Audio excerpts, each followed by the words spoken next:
Good morning student. आज हम करेंगे कक्षा 4 सब्जेक्ट हमारा रहेगा ईवीएस। चैप्टर हम करेंगे आज थर्ड पार्ट हमारा रहेगा चैप्टर का फर्स्ट। अब हम देखेंगे कि चैप्टर का नाम क्या है, जंतुओं में प्रजनन। ये है हमारे चैप्टर का नाम, इसके बारे में हम पढ़ेंगे। इस चैप्टर में हम पढ़ेंगे क्या, पहले ये देख लेते हैं। हम जंतुओं में प्रजनन के बारे में पढ़ेंगे, जंतु प्रजनन कैसे करते हैं और अंडे देने वाले जंतु कौन से होते हैं। विभिन्न कीटों, पक्षियों तथा मछलियों के जीवन चक्र के बारे में पढ़ेंगे। छिपकली होगी जैसे कीट, उसके जीवन चक्र के बारे में पढ़ेंगे। और मुर्गी बच्चा, उसके जीवन के चक्र के बारे में पढ़ेंगे। कैसे अंडे से बच्चा निकलता है और कैसे ही वो एक मुर्गी का रूप ले लेता है, एक चूज़ा बन जाता है। जंतुओं तथा पक्षियों द्वारा उनके शिशुओं की देखभाल करने के बारे में भी हम इस चैप्टर में कुछ जानकारी प्राप्त करेंगे। अब हम चैप्टर स्टार्ट करते हैं। सभी संजीव जंतु जन्म देते हैं, ठीक है। सभी संजीव जंतु क्या करते हैं, वो जन्म देते हैं, वृद्धि करते हैं और वृद्ध होते हैं। पहले वो जन्म देते हैं, फिर वो वृद्धि करते हैं, तो बड़े होंगे वो, और उसके बाद क्या होंगे, वो वृद्ध हो जाएंगे, मतलब बड़े हो जाएंगे तथा मर जाते हैं। अंत में क्या होगा, वो मर जाएंगे। जन्म लेंगे, बड़े होंगे, वृद्धि करेंगे और मर जाएंगे। यह रहता है जीवन चक्र। एक कुतिया छोटे पिल्ले को जन्म देती है।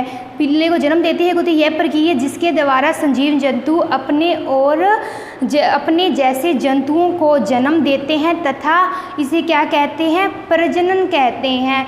जैसे कुतिया अपने बच्चे को जन्म देती है, उसी प्रकार सभी संजीव जंतु अपने जैसे जीव को जन्म देते हैं। उसे क्या कहते हैं, प्रजनन करना कहते हैं। भिन्न भिन्न जंतु भिन्न भिन्न तरीके से प्रजनन करते हैं। अलग अलग जंतु क्या है, अलग अलग तरीके से प्रजनन करते हैं। भिन्न भिन्न मतलब अलग अलग तरीके से, प्रजनन मतलब उन्हें जन्म देना। अब हम करते हैं जंतु प्रजनन क्यों करते हैं, इसका हमें आंसर लेना है कि जंतु प्रजनन करते क्यों हैं, वो प्रजनन क्यों करते हैं। एक संजीव जंतु इस बात को सुनिश्चित होता है, किस बात को सुनिश्चित होता है कि वह यहाँ एक ऐसा अन्य जंतु जो उसके मरने के पश्चात उसका स्थान लेगा, कि वो अपने जैसा एक ऐसा जंतु उत्पन्न करे कि उसका स्थान उसके मरने के बाद वो जंतु ले ले और वो प्रजाति की खत्म ना हो। यदि संजीव जंतु प्रजनन नहीं करेंगे तो पृथ्वी पर जीवन नहीं होगा। अगर एक जीव ने जन्म ले लिया, जैसे एक संजीव ने जन्म लिया, अगर वो बिना प्रजनन किए ही वो अगर मर जाएगा तो उसकी पीढ़ी आगे नहीं चलेगी, वैसा ही जीव आगे फिर हमें नहीं मिलेगा। तो उससे क्या होगा कि पृथ्वी पर जीवन नहीं होगा। जंतु प्रजनन कैसे करते हैं, दूसरा हुआ हमारा। पहला तो था कि प्रजनन क्यों करते हैं, वो अपने जैसे जीव को उत्पन्न करने के लिए वो क्या है, वो प्रजनन करते हैं। दूसरा है जंतु प्रजनन कैसे करते हैं। सभी संजीव जंतु एक प्रकार से प्रजनन नहीं करते, वो अलग अलग प्रकार से प्रजनन करते हैं। कुछ जंतु अपने संजीव अपने जैसे बच्चे को वो जन्म देते हैं और कुछ अंडों के द्वारा वो क्या है, प्रजनन करते हैं। वे जंतु जो शिशुओं को जन्म देते हैं वे क्या कहलाते हैं, जन्म देने वाले जंतु कहलाते हैं। जैसे गाय बछड़े को जन्म देती है, बकरी अपने बच्चे को जन्म देती है, कुतिया अपने पिल्ले को जन्म देती है, तो वो क्या कहलाते हैं जन्म देने वाले जंतु कहलाते हैं। अब हम तीसरा लेंगे, अंडे देने वाले जंतु कौन से होते हैं, उसके बारे में हम पढ़ेंगे। सभी कीड़े मकोड़े, मेंढक, सांप, छिपकलियाँ, ये क्या होती हैं, अंडे देने वाले जंतु होते हैं। वो क्या है, अपनी माँ के शरीर से बाहर निकलकर अपना जीवन प्रारंभ करते हैं। वे पहले अंडे से निकलते हैं और उसके बाद वो क्या है, अपना जीवन प्रारंभ करते हैं। अब इसमें पहला आ जाएगा पक्षी अंडे देती है। पक्षी अंडे देने के लिए घोंसले बनाती है। क्या करती है वो, पक्षी अंडे देती है, उसके लिए उसे घोंसला बनाना पड़ता है। एक मादा पक्षी एक समय में 1 से 17 अंडे देती है। कितने देती है, 1 से 17 अंडे। वो पेड़ पर अंडे देती है। अंडे देने के लिए उसे घोंसला बनाना पड़ता है। पक्षी अंडे का बाहरी आवरण क्या होता है, कठोर होता है। पक्षी का जो अंडा होता है, उसके जो अंडे का जो बाहरी आवरण होता है, जो अंडे की ऊपर की जो वो त्वचा होती है, उसे वो क्या है, बहुत ज़्यादा कठोर होती है, जो अंडे के श्वेत से घिरी होती है। श्वेत जो अंडे के अंदर जो पीला चिपचिपा सा जो कुछ होता है वो उससे घिरी होती है। और जर्दी पर सफ़ेद चिन्ह के रूप में वृद्धि करता हुआ चूजा भ्रूण होता है। मतलब जर्दी कौन सी, जो अंडे के अंदर जो पीला जो हिस्सा होता है उसे वो क्या होती है, जर्दी होती है। और उस पर क्या है, भ्रूण, मतलब वो जो मतलब जो बच्चा जो बड़ा होगा उसका जो छोटा अंश दिखाई देता है उसे क्या कहते हैं, भ्रूण कहते हैं। जो चूजा होता है वो भ्रूण होता है। जर्दी वृद्धि करते हुए भ्रूण को भोजन प्रदान करती है। अंडे के श्वेत का गाढ़ा युग्म वाला भाग जर्दी को एक स्थान पर जकड़े रखता है। जो अंडे के अंदर दो तरह के पदार्थ होते हैं, एक तो पीला जर्दी वाला होता है, एक सफ़ेद होता है। जो सफ़ेद वाला जो पदार्थ होता है वो क्या कहते हैं, उस पीली जर्दी को जकड़े हुए रखता है ताकि वो अपने स्थान से हिल ना सके। यह भ्रूण को किसी प्रकार के उपद्रव में पचाता है। 20 दिनों के बाद जैसे वो अंडा देगी पक्षी, उसके बाद 20 दिनों के बाद भोजन उपयोग कर लिया जाता है तथा चूजा कवच से बाहर निकलकर वृद्धि करने के लिए तैयार हो जाता है। वो क्या होता है, 20 दिन के बाद वो वृद्धि कर लेता है और वो अंडे से बाहर निकलने के लिए तैयार हो जाता है। अंडे को ऊष्मा मिलने पर भ्रूण वृद्धि करता है। क्या करता है, ऊष्मा मिलने पर भ्रूण वृद्धि करता है, मतलब वो चूजे को ऊष्मा मिलती है जिससे कि वो वृद्धि करता है। माता पिता पक्षी अंडे को ऊष्मा देने के लिए उस पर बैठते हैं और उस बैठने को क्या कहते हैं, सेना कहते हैं। देखे होंगे आपने पक्षी, कबूतर, चिड़िया, वो क्या है, अंडा देने के बाद बारी बारी से वो सेकते हैं। जब चिड़िया भोजन लेने के लिए अपना दाना चुगने के लिए जाती है तो उस पर जो क्या है, नर जो चिड़िया है वो उस पर चिड़ा बैठ जाता है और जो मादा चिड़िया है वो भोजन के लिए जाती है। और जब नर चिड़ा भोजन के लिए जाता है तब मादा चिड़िया उस पर बैठ जाती है।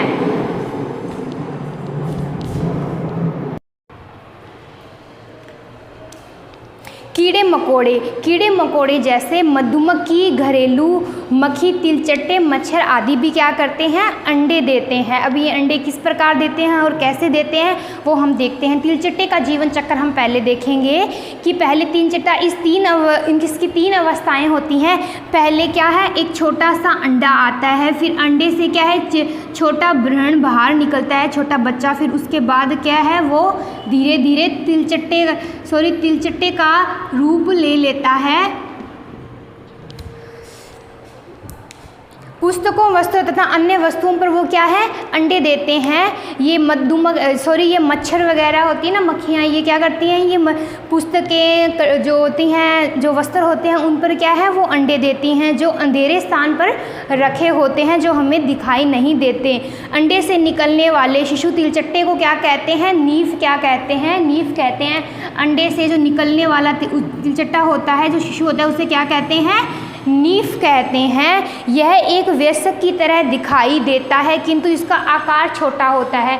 ये वैसे तो पूरा वयस्क की ओर दिखाई देता है, जैसे बड़ा तिलचट्टा होता है उसके जैसा दिखाई देता है, लेकिन क्या होता है, इसके कुछ हिस्सों का विकास नहीं हुआ होता और वो छोटे आकार का भी दिखाई देता है। वो दिखता तो वयस्क की तरह ही है लेकिन उसका आकार छोटा होता है और उसके पंख या शरीर के कुछ हिस्सों का विकास नहीं हुआ होता, और किंतु इसका आकार छोटा होता है। वृद्धि करते समय वह अपनी त्वचा को कई बार निकालते हैं तथा नीव से वयस्क निकालने की इस प्रक्रिया को क्या कहते हैं, निर्मोचन कहते हैं। इससे ये प्रक्रिया होगी, इसे क्या कहेंगे, निर्मोचन कह देंगे।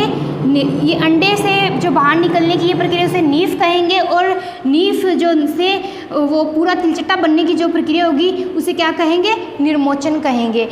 तितली, घरेलू मक्खी तथा अन्य कीड़े मकोड़ों का जीवन चक्र हम देखेंगे। ये तो हमने देखा तिलचट्टे का जीवन चक्र। अब हम देखेंगे तितली, घरेलू मक्खियाँ, इनका जीवन चक्र। इनका जीवन चक्र भी ऐसा ही होता है।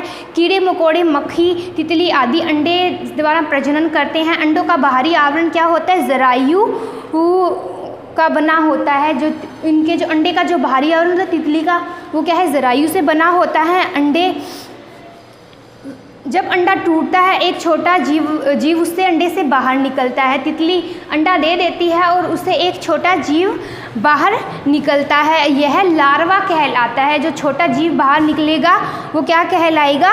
लार्वा कहलाएगा। वो कुछ ऐसे से आकार में ही दिखाई देगा, वो लार्वा कहलाता है। यह बहुत चंचल होता है, जो पत्तियों को खाकर वृद्धि करता है। जो लार्वा होता है वो चंचल होता है और पत्तियों को खाकर क्या करता है? वृद्धि करता है। कुछ दिनों पश्चात यह भोजन करना बंद कर देता है तथा अपने चारों ओर एक कोकून बना लेता है, एक रेशमी धागे का एक जाल बना लेता है। इस स्थिति को क्या कहते हैं? प्यूमा कहते हैं। जो वो अपने चारों ओर एक रेशमी धागे का जाल बना लेता है तो उसे क्या कहते हैं? उस स्थिति को प्यूपा कहते हैं। उस स्थिति को प्यूपा कहते हैं। कुछ दिनों बाद कोकून फूटता है और प्यारी तितली बाहर निकलती है। पहला स्टेप था अंडे, फिर लार्वा, और लार्वा के बाद प्यूपा, और उसके बाद क्या हुआ? तितली बनी। और इस तितली तथा मक्खी के लार्वा को क्या कहते हैं? इल्ली कहते हैं। उनका जो लार्वा होता है उसे क्या कहते हैं? इल्ली कहते हैं। अब है सरीसृपा। इसमें क्या आ जाएगा? छिपकलियाँ। हमने तितली का भी जीवन चक्र देख लिया। अब हम देख ले हैं सरीसृपा। छिपकली, सांप, समुद्र कछुआ तथा सभी सरीसृप जंतु हैं। ठीक है, ये जंतु अपने अंडों की देखभाल क्या है? वो खुद करते हैं। अंडों को सूर्य की ऊष्मा द्वारा ये क्या है? अपने अंडों की वो क्या देखभाल खुद नहीं करते, उन्हें क्या किया जाता है? सूर्य के द्वारा सेका जाता है। सूर्य से जो द्वारा ऊष्मा मिलती है उसके द्वारा उसे सेया जाता है। युवा चंचल होते हैं तथा भोजन की तलाश में घूमने लगते हैं। युवा जो होते हैं वो चंचल होते हैं, वो भोजन की तलाश में घूमने लगते हैं। इनके अंडों का आवरण चमड़े की तरह कठोर होता है और ये क्या कहते हैं? ये भूमि पर पड़े रहने पर टूटते नहीं हैं। जो उनका जो अंडा होता है अगर वो भूमि पर पड़ा रहेगा तो वो टूटेगा नहीं, पड़ेगा ऊपर से नीचे गिरेगा तो वो टूटेगा नहीं। अनेक अंडे तथा युवा अन्य जंतुओं द्वारा खा लिए जाते हैं। बहुत से अंडे देते हैं लेकिन उनमें से कुछ अंडे खा लिए जाते हैं। मगरमच्छ अपने अंडों की रक्षा खुद करते हैं। जब मगरमच्छ का बच्चा पानी से बाहर निकल आता है तो मगरमच्छ क्या करता है? अपने मुंह में उसे लेकर वो वापस बच्चे को अंदर लेकर चला जाता है। अब मेंढक, एक मेंढक का वयस्क जीवन चक्र, इसमें भी पता है ये होगा। सांप और छिपकली का था, वो सर्पी था, तो पहले उसने अंडा दिया, फिर अंडे से ये बाहर निकला बच्चा और उसके बाद वो पूरा वयस्क सांप बन गया। ये था सांप का जीवन चक्र। ऐसा ही छिपकली का होगा, पहले अंडे देगा, अंडे से बाहर छिपकली निकलेगी और उसके बाद वो पूरी छिपकली बन जाएगी। मेंढक एक वयस्क स्थिति पहुंचने के लिए अनेक परिवर्तन से गुजरता है।